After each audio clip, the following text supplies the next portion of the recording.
Hey, what is up guys, and welcome to an in-depth review on Detroit: Become Human, a game that to me feels like an awesome mix between some films you may have seen in the past, like iRobot and Blade Runner, with a hint of Toy Story thrown in there.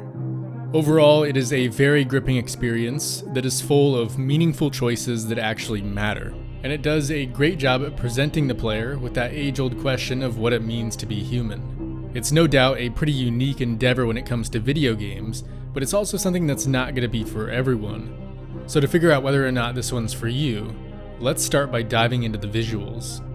Graphically, Detroit: Become Human is an especially gorgeous game, even by today's standards. And while that aspect alone may not count for a whole lot in other titles, it ends up having a very significant effect here because of how much this game relies on its world and one-to-one interactions to strengthen its story. The characters, for starters, all looked remarkably lifelike, and I was particularly fascinated by the fact that they were able to make the actual humans look even more authentic than their machine counterparts through their natural imperfections. It wasn't a huge difference, but I think that it was just enough to distinguish the two. And you know, with the idea of emotion playing such a big role in the story, it was awesome to see such high-quality facial animations featured throughout the entire thing, along with some other really cool ones for that matter, like the movement. Whether it be stepping over a book, spinning around someone who's in the way, or subtly creeping over to a downed ally, it was all very impressive. And quite honestly, made a huge difference when it came to making these characters feel like real people.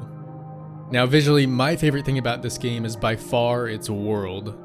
Detroit: Become Human takes place in the dystopian streets of, as the name states, Detroit, and it makes use of an incredibly cool blend between futuristic environments and those of the old world, to the point where it looks like a lot of the original foundations of society are slowly being engulfed by the new technology. Self-driving cars, robotic animals, you name it, it's all here, and it does an excellent job at making it feel as though you're truly in the future. Detroit: Become Human also has an exceptional knack for world building, and visually this can be seen through many of the game's set pieces, both big and small. The tinier details like movie posters alongside some of the more obstructive advertisements for some of the different mega corporations all came together to create what felt like a living, breathing world. They've done such a good job, in fact, that when you go into some of these places for the first time, it feels like the people there have had a life long before you even entered the game. The amount of detail here is really something.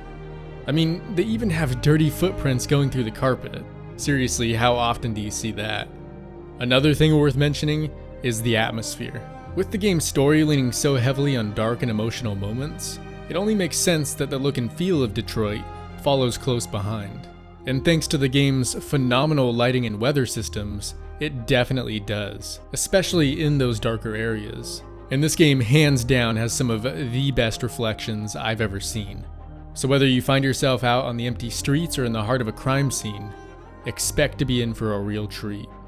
Really, the only visual bugs I ran into were a couple of low-res faces, but they were so few and far between that it hardly got in the way.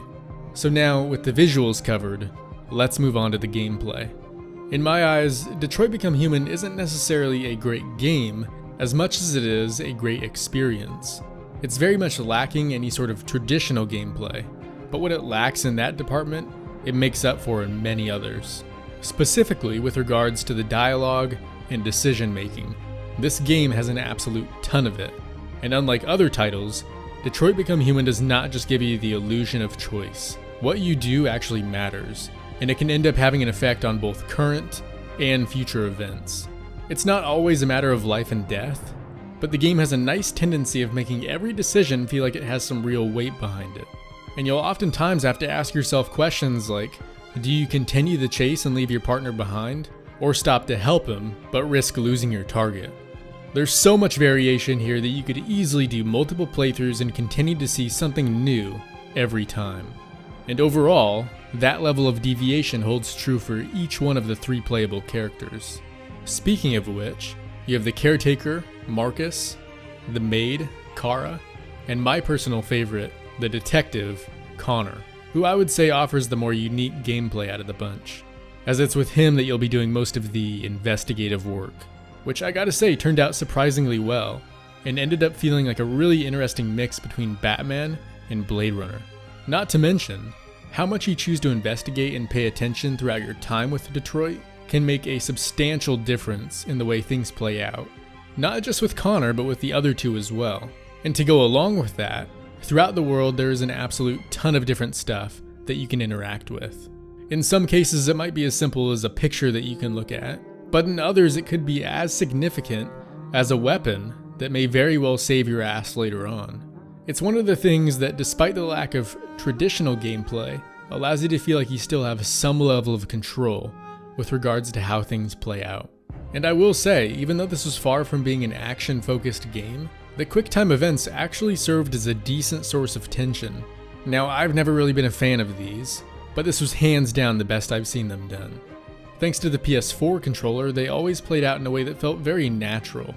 And yet, at the same time, when mixed with what was going on in-game, it was able to create some really intense situations, oftentimes allowing for multiple different options rather than just the one you'd see in most games, which resulted in a nice dichotomy between choosing actions that were either safe but slow, or fast but risky. All in all, I'd have to say that Detroit's gameplay is far from being everyone's cup of tea, but that does not mean that it was in any way boring, or that it should be overlooked, especially by those who value story-driven games. Because in reality, the sheer number of choices and consequences to those choices ended up making this a very memorable experience. And with that said, let's move on to the sound.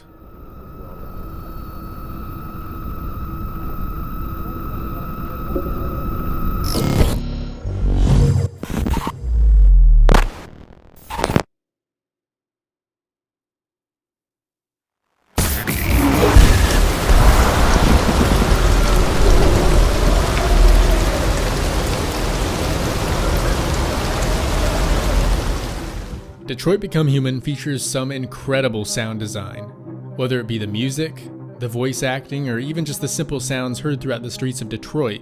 It was all a pleasure to listen to. And you know what, to kick things off, let's go ahead and start with the music. Easily one of my favorite parts about this game. Not only because of how well it fit the style and the pacing, but also because of how they chose to mix things up, depending on who you were playing as. Connor, for instance, has a very synth-heavy soundtrack, whereas Kara instead has one that relies on strings. And then there's also Marcus, whose score is primarily comprised of pianos. And while they all feel like they could be a part of the same universe, they also varied just enough to keep the mood feeling very unique depending on which character you were playing as. And in a similar fashion, the same goes for the voice acting. Across the board, the voices were all exceptionally well done. And I thought that they did a particularly awesome job at capturing that sense of innocence that comes attached to being a machine. Lieutenant Anderson, my name is Connor. I'm the android sent by CyberLife. I looked for you at the station, but nobody knew where you were. They said you were probably having a drink nearby. I was lucky to find you at the 5th bar. They also had a really neat way of capturing the feeling that the actual humans felt towards the androids. Sometimes it was simply the impression of misunderstanding, but others, it was pure hatred. Life's funny. I lost my job because of androids. And when I need somebody to take care of this goddamn house, what do? I go out and hire a fucking android. What a joke. Of course, androids are so fucking wonderful. They never fail. They're never tired. Never sad.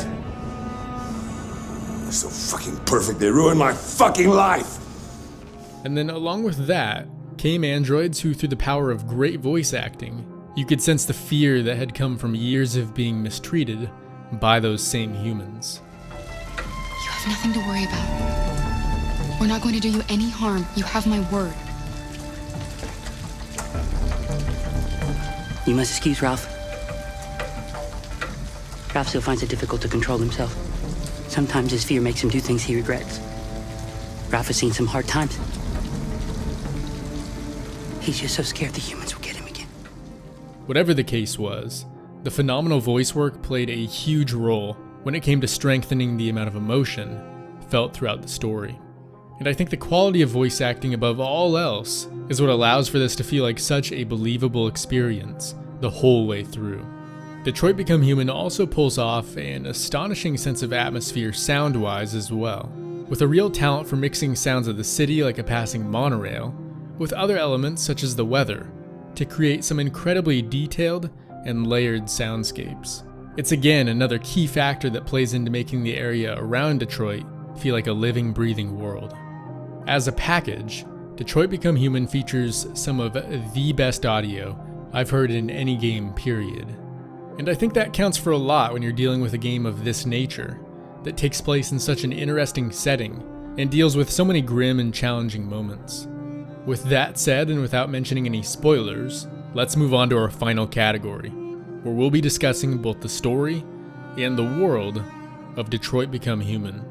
During this experience, you'll be playing through the storylines of 3 distinct androids, all located throughout the city of Detroit in the year 2038. The first of which is Connor, a newer model whose job is to assist the police in hunting down deviants, or in other words, androids who have gone rogue. And on the other end of the spectrum is Kara, whose story takes you on the run as you look after a newfound daughter figure and seek to escape the unforgiving life of an android living in Detroit.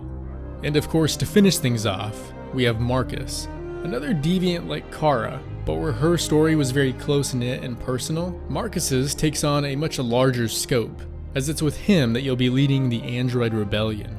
Now, while I didn't necessarily dislike any of these storylines, Kara and Connor's are by far the more powerful, with Connor's journey offering a great amount of suspense, and Kara's in particular featuring a number of hard-hitting and very emotional moments. Both of their journeys encompassed some magnificent storytelling and had me on the edge of my seat from start to finish. This was sadly not the case, however, when it came to Marcus. Oftentimes it was with him that I felt I had the least amount of control, to the point where sometimes it seemed as if the story was simply dragging me along. It was quite honestly a bit all over the place.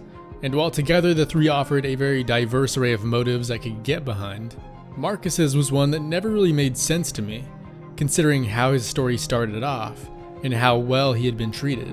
And it was largely because of that I felt the game didn't do a great job at making you truly care about the whole Uprising story. Instead, it has far more success when it comes to the more individual-focused stories of Connor and Kara.